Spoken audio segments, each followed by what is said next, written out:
Let's just get right into the loss. Obviously, Jordan Love played an unbelievable game. Um, but at the end of the day, we were just outperformed, out schemed, however you want to put it. Like they had an answer for everything, and people saying, "Well, why ain't you go to linebacker?" Because they said you could stop the run. Well, guess what? The packages are in for me to go to linebacker. There's multiple packages, multiple variations, but I can only play what it's called. Whatever they're calling, whoever personnel they're putting on, I'm not putting out personnel. I'm not putting out uh, the calls. Nothing's coming from me. So you could put that and put that wherever you want to be or wherever you want to put it, but they're not coming from me. The packages are in. I've even told multiple players, coaches that I'm very fine playing linebacker and playoffs. If that's what y'all want me to do, I just want to win. Hey, what's up, everybody? Man, this Heavy Chevy coming right back with another video. Quick question.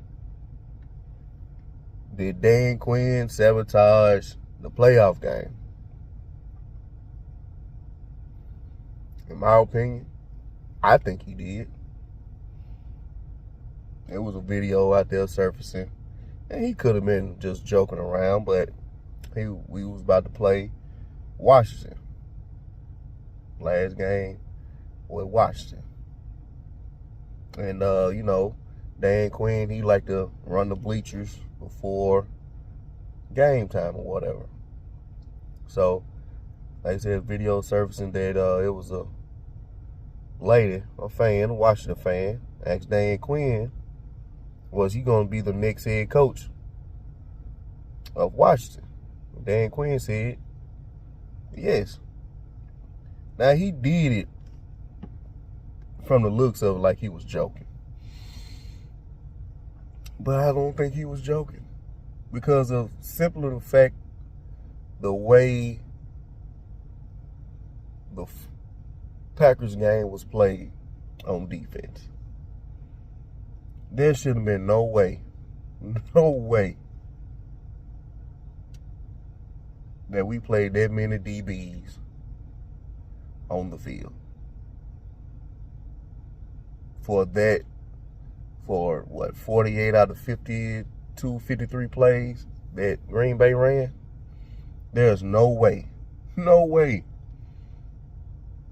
that we should have had 6 DBs on the field that many plays when Green Bay was running the ball.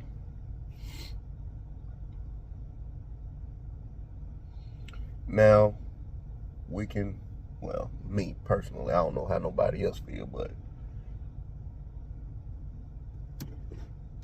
that to me just goes say of lack of managing players, lack of seeming like just checked out already. Maybe that was D-Law was alluding to when he was like we was all tired. Maybe he was saying they was mentally checked out. Could have been, I doubt it, but we really wouldn't know the answer. All we could do is speculate. So that's my speculation that he sabotaged the playoff game. Because me personally, I think that we would have made it to the NFC Championship game if it wasn't from that loss. And another interesting point that Michael made a point on during the Pro Bowl week,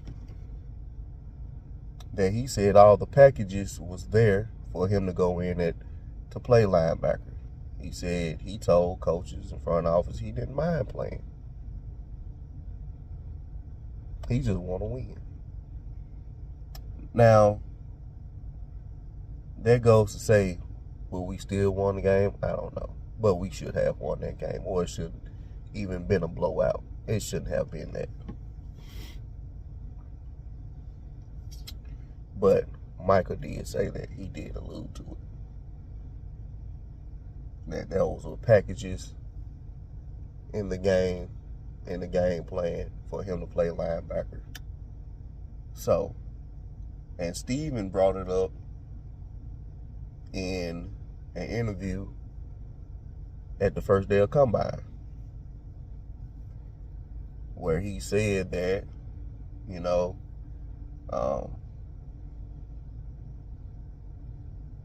that they played Bell at linebacker. That Michael could have went to linebacker. They thought that Michael was going to go to linebacker.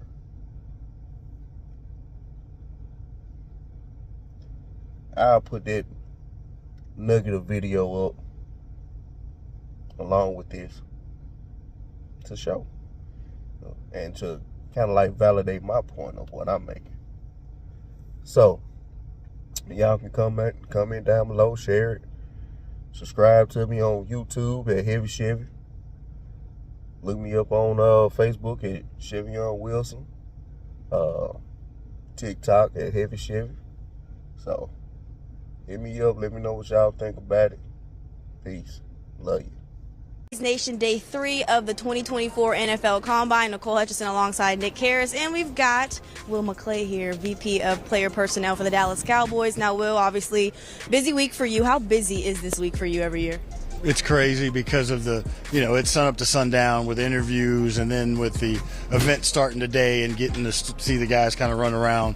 It is a big week, but it's fun. It's been fun. Do you feel like a week is enough time to just get everything done? I wish there was more time, but we got to get it done now. And they do a great job of setting up the interviews and the timing. It's just a little bit more than we're used to. They put the strain on us, but the players get the opportunity to do their best at this event. Yeah, and how valuable is this opportunity to be able to meet with these players in person and kind of get a feel of who they are, not only on the field but off the field too? It's big for us because we spend so much time gathering information and asking people about them. Now we get to put our own inferences on it. We get to sit down with them. Our coaches are here and we're interviewing them, so we get to start to figure out which guys may fit from a personality standpoint, work ethic, and all that stuff. I want to start with the offensive side of the ball. Obviously, improving the run game is a big area for the Cowboys. What are you looking for out of a running back that can come in and help that? Well, a big thing is, number one, they got to be able to run the football, but then it's how well they pick up things. We're looking at from a measurement standpoint the different type of backs there are, and then do they fit into our system? So that's vitally important, but even more important is the guys that open up the holes. Yeah, and to those same points, also mentioned that the Senior Bowl was stopping the run, and we were able to meet with a few defensive tackles and linebackers yesterday that have formal interviews with you guys. What's kind of the idea of what y'all were looking for in that front seven, too? As we begin this process, it's a little different scheme. We're looking for big athletic football players, but finding guys that fit kind of the little nuances that Zim has. So it's been great for us is to spend time with the coaches and hear them talk to players and communicate so we can get a better feel for what that is as well. What was that biggest shift whenever Zim came in as far as a draft perspective strategy goes? I think we're probably going to look more so at those bigger bodies on the inside, stopping that, and then we're always looking for linebackers. That's a position that, in free agency and in the draft that we're going to have to look at because we want to add more players there. Obviously, Zim replacing DQ as the DC, but when you have a new coordinator come in, how challenging is it having to adjust your recruiting style when you have to adjust for a new coaching style? That's the beginning part of it. It's like we want to find the ingredients for their recipe, and it's the communication with them, trying to understand that, and then getting an opportunity again to talk to them as we're looking at tape and with that short window, now watching players on the field and hearing the coaches talk kind of helps us with that as well. What's Zim's, recipe? What's his recipe? He wants to play solid football up front. We're going to try and turn the ball over, and its speed and its versatility. If free agency on the cusp as well here in a few weeks. How do you guys kind of manage from a scouting perspective, guys you would like to look at during that period, not really knowing exactly what that cap number will be too? Yeah, what we do is we break players down. We won't get into money. That's on the money side. So what we do is guys that'll compete to start for us, guys that we think can improve us as starters. And then we have little categories that as we break them down, how they improve our depths. And then we'll give those guys to the coaches to get their input and see which guys that we see the same. The big part of it is that understanding and being on the same page. The pro department does a great job of setting it all up. We give it to the coaches, they rank it, and then we kind of see where there's some commonality and then where the money fits. Yeah, I would love to ask how a formal interview goes with you guys. What is the process, especially with Mike McCarthy and Mike Zimmer not being here back in Dallas, getting to work on that defense? What is the process like here in Indy this week for those formal interviews? Well, the coaches, Zim and McCarthy, are zooming in, so they're a part of every interview. But we want to figure out who the guy is. We want to bring them in, ask them about the stuff that they do, see if they can learn our stuff in those short instances, and really find out what they're all about. There's some guys that come into the room and you can just tell right away there's that dynamic personality, whatever, but it's just getting to know the players is the coolest part about this. And you obviously love the physical and the attributes and the skills about these players, but when you're looking for a guy, what are you looking for as far as them being a person?